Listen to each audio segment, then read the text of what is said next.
What's up, guys? Happy Tuesday and welcome back to News for You with me, Tracy. Now today we're going to be talking about President Museveni being nominated. We're also going to be talking about PLU supporting the march for Museveni, and an AI artist has been signed to a label, as well as Jimmy Kimmel making his comeback. All of that and so much more coming up tonight. Stay tuned.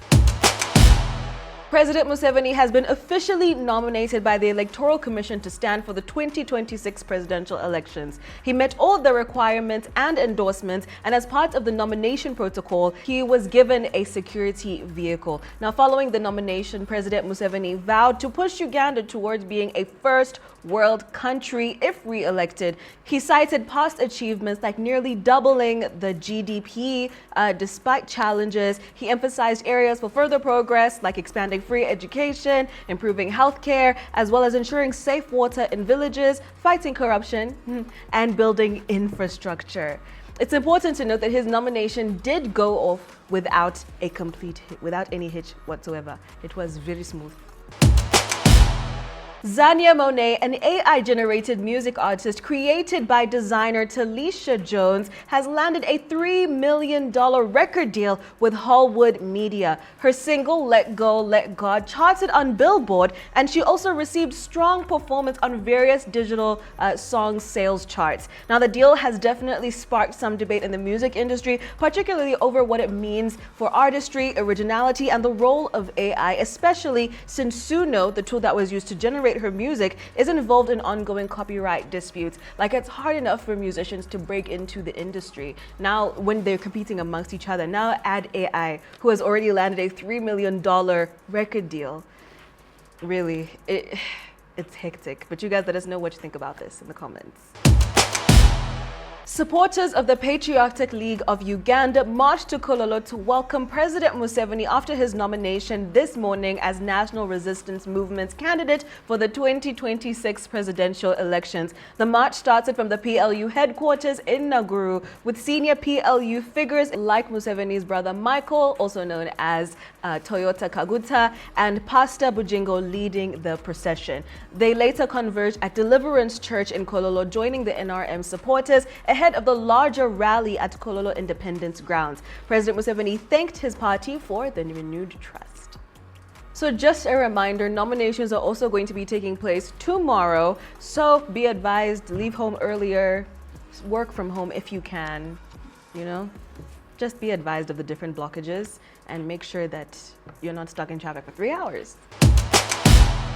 Jimmy Kimmel returns to Jimmy Kimmel Live today after a week-long suspension over jokes that he made about the unaliving of Charlie Kirk. Now, Disney, which owns ABC, said that the comments were ill-timed and insensitive, but reinstated the show after thoughtful conversations with Kimmel. Now, his suspension sparked a nationwide free speech debate, with critics accusing Disney of censorship and bowing to political pressure. Now, Kimmel has not publicly commented, but Hollywood stars, civil liberty groups, and fellow late-night hosts have rallied behind him, calling the suspension a dangerous precedent for free speech.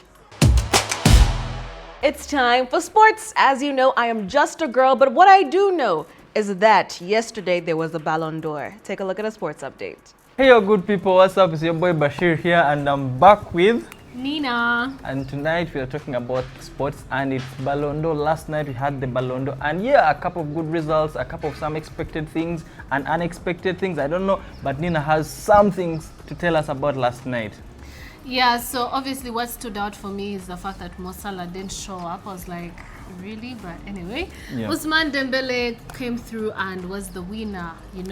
He played a good game this year, and he was definitely the player of the year. So congratulations to Ousmane Dembele, and definitely he scored 35 goals across all games and 14 assists, so which made him, the winner. He was alongside Lamine Yamal. I mean, though Lamine Yamal also walked away with a trophy. With the Copa Awards. Yeah, actually, it's his second time walking away with the Copa Awards consecutively. Last year he won it again, and this year he won it back. So yeah, at least it was a good one. Yeah. But you could see on his facial expression, he was as though waiting maybe to be announced. To be announced as the Ballon d'Or winner. As the Ballon d'Or winner, but at least he was able to walk away with a win. Ousmane's Dembele this year was actually really, really good. We saw the switch up in the coaches when we saw Enrique come in, and he was still able to work well with Enrique and was able to, you know, come through and do those amazing goals and assists. So it is definitely a win-win. And by the PSG yesterday scooped a lot of awards. Their coach got Coach of the Year. The men's team, they got Team of the Year, the Ballon d'Or. I mean, it was an amazing thing. I mean, PSG Champions League winner. I mean, they made it to the Club World Cup finals, though they didn't win. They lost to Chelsea. Yeah, man, it was amazing. What else stood out for you? The fashion, the style. Was there anything that stood out for you? But there was rumor somewhere that Brandboom, you know Brandboom, your player. So he was there, but he was there to arrange chairs. I also heard about that rumor.